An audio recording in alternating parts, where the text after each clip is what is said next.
Now, face the mighty bison. So we have a lengthy tweet from Harada where he is talking about the great iconic Josie Rizal, I think her name is. I like Josie. I know a lot of you guys very much dislike her because of the crying, because of the personality. But the reason why I think the character is so cool is simply because of the fighting style. Her fighting style, fighting against Josie, was some of the most fair and fun gameplay to experience in Tekken 7 if you compare her to the other new characters. Like, who would you rather fight?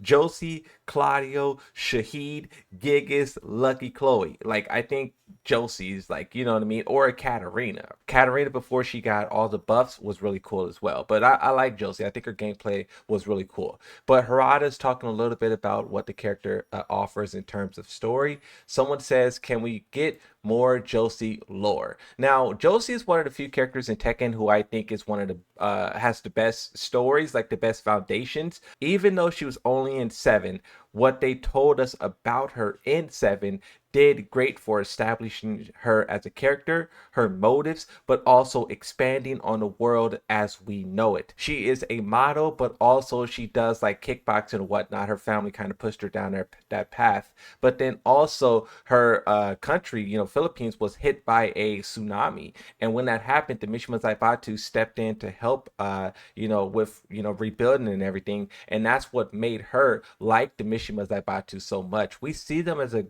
organization who brings nothing but death and destruction. But through her story, we see that they do actually do nice things, good things, right? And them helping her country, that's what makes her wants to join the Mishima Zaibatsu, and that's what leads her on this path of trying to get there. And then she eventually runs into Kuma, and then those two fight. We don't know who wins, but we also don't know where her story goes next. Does she actually makes it to the Mishima Zaibatsu and join them? Would that put her on Team Reina and Team Heihachi because those two controls the Mishima Zaibatsu? What happens there? There's a lot of questions. Let's see if Harada gives us the answers. The background to the birth of Josie is that there has long been a lot of Tekken fever in the Philippines and the Southeast Asia. This is something that Harada says a lot, is that whenever a character is popular in a country, he eventually tries to give that region a character, like Saudi Arabia, Poland, Thailand, right? Those are specific examples where he said that there's people there who play the game and he wanted to give them a character, right?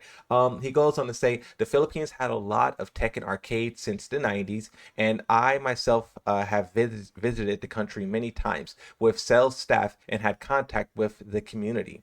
At first, I personally wanted to include a male Filipino character in Tekken 5 in 2005, but I couldn't come up with a good concept, so I gave up at the time. Every once in a while, we'll hear Harada talk about how he wanted to put a character in this game, in that game. We know how great Tekken 5 was.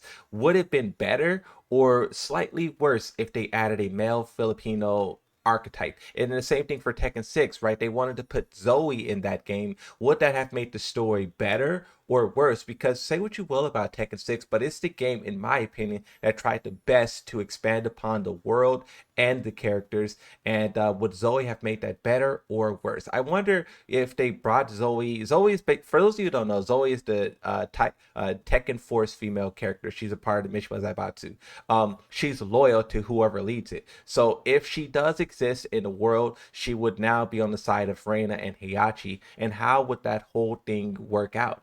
What happens there? I don't know. It's just cool to like hear these things and just ponder on what if. But he says, when the time came to include her in Tekken 7, I decided that this time, in order to make it happen, I'm going to borrow the abilities of many people, not just my own. And asked this person, I'm not going to butcher your name, who designed Reina, Kazumi, and Bayonetta to design her. So the person who designed the Bayonetta character, Reina, and Kazumi also designed Josie. And I'll try to find screenshots of the concept arts and put it up so you can see the similarities in the style. On the topic of Josie's design, long hair Josie is fire. Her short hair is cool, but the long hair Josie is different. Okay, but he says also regarding the character's name, I received feedback from some Filipino people regarding some ideas. I actually remember secretly asking Markman about the character name, and of course, this character had not been announced yet.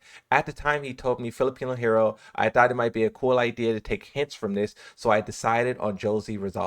I do remember also Josie had a little bit of backlash. This backlash wasn't as impactful as we initially thought, but basically it was a Filipino news journalist who worked with IGN who basically wrote a hit piece when Josie was I think I found it when Josie was announced. This person wrote a hit piece basically talking about how it's a horrible representation of Filipino culture and how you use this name, and it was just like this person basically just put out a hit piece. And at the time we thought the backlash was extreme, was a lot, but as time went on, we've seen that a lot of people, especially Filipino people who the conversation is kind of centered on, they like the character, right? He says, when I announced her, everyone was happy, but I remember there was a big fuss, especially in the Philippines. Oh, see, he's talking about it. It was the news in all kinds of media, including general media, not just gaming media. And there was even a bit of fuss that involved the official Twitter Philippine government agency. I do remember this as well, that someone was trying to have Harada change the name, and Harada said that I'm not going to change the name. Like, if you want me to change the name or if you want me to change this, I simply won't make it. Is basically what he was saying. And I agree. Like if they want to try to tell you what to do with your own character, with your own creation, we see that Markman was the inspiration behind the name, right? This is something that Harada just did out of like supporting and love, and just he wanted to celebrate the character. And if they saw that celebration as like some kind of hatred, then okay, fine, we'll do a character from another region. It's basically what Harada was going to do, and I fully support that. Fully support that. But that's not how history worked. They eventually pulled off, and Harada was able to continue and deliver the character. He goes on to say, however, there is one thing I regret. While I was designing the character, I had two clear instructions. The original Josie didn't have that red ribbon on her head. As for that, I asked, okay, the artist, please draw a large ribbon on the character so that its features can be seen even when it's drawn as a silhouette. So basically, he wanted to make the ribbon like stand out. Now, why is that a bad thing? He says also the original Josie was not particularly a crybaby. When the recording started, I added the crybaby settings in a hurry because her win pose and other performances and other character traits were not showing any individuality at all. If you look at the male characters for Tekken and you compare it to the female characters, all of the female characters act the same. Cutesy girls. You only have like a couple of characters who are really different. Like Lydia, her personality is very different. Reina, her personality is very different. There may be some others that I'm forgetting about. You kind of could say like maybe Lily and Asuka, their personalities is very, distinct as well. But Alyssa, Zhao Yu, Josie, you just lose the personality there. They don't stand out at all. With the male characters, you have so much variety.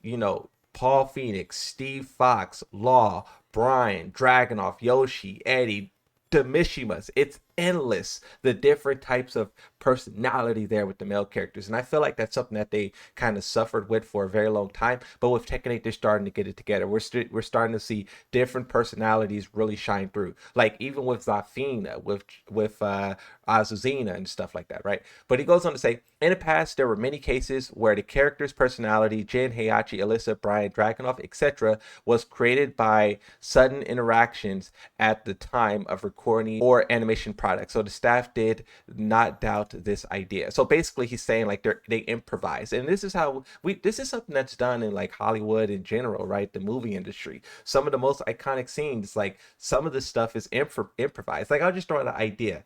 I'll just throw out an idea and let's see if you guys catch it. All right, all right, all right. You guys know that? You guys don't know about that. Let me just talk about Tekken. You guys don't know. Harada says, however, I feel that the fact that Josie was a crybaby was not received well by fans. While while I'm sure that there were many people who liked it, at least I felt like the time that I received a lot of criticism regarding Josie's Crybaby character, interestingly, I can't remember the episodes that were successful, but I remember a great detail the things that ended up being mistakes.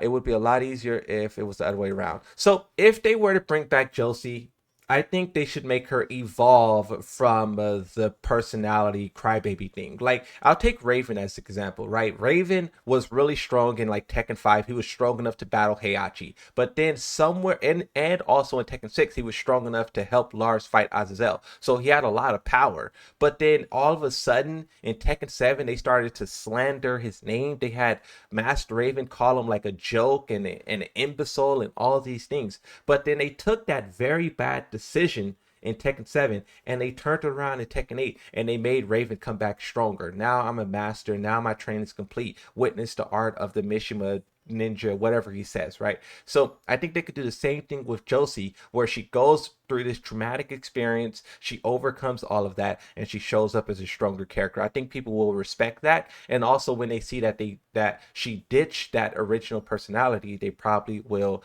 appreciate that, right? Someone says the Philippine stage you made, Coastline Sunset, is one of the most beautiful stages you ever made. Harada said the Coastline Sunset was inspired by my several visits to the Philippines. It's based on the West Coast Manila, and some signs include the actual company logos of the arcades, game stores, and distribution from the time. But that's it for this video. Thank you guys for watching. I'll see you in the next one. Like and subscribe, and bye-bye.